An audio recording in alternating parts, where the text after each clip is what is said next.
I had just graduated from grad school with my Master's of Divinity, and I was raring to go as a young pastor. I worked hard, our church had doubled, but 6 months in, I woke up in the middle of the night. My chest was killing me. I thought I was dying. My wife had to dial 911. The rescue unit came, rushed me to the hospital. I had heart fibrillation, which is where your heart vibrates so fast that it's really not efficiently pumping blood. The fibrillation was because I was working so hard and I was wearing myself out. I had to make a change, and that night became a defining moment for me in my young ministry because God showed me I was working too hard and praying too little. And I had to learn to pray.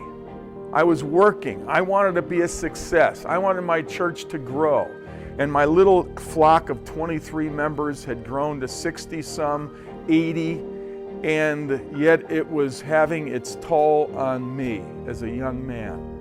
That night, I began praying a very simple prayer. Lord, teach us to pray. And particularly, Lord, teach me to pray. And as I began praying that, God brought a transformation to my heart.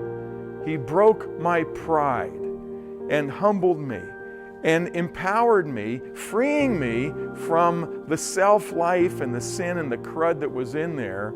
And now I pastor by prayer. I preach by prayer.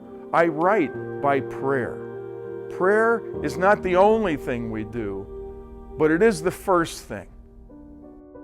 I was standing in this room a number of years ago because God told me to pray 1 hour for every message I preach. And it was Saturday and I still didn't have the message, and I was praying in this room.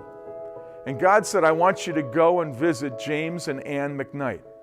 I said, I've got to get my sermon ready. He says, I want you to go visit James and Ann McKnight. So I go in my office and I make a phone call. It was busy. I come back, I said, see, they're busy.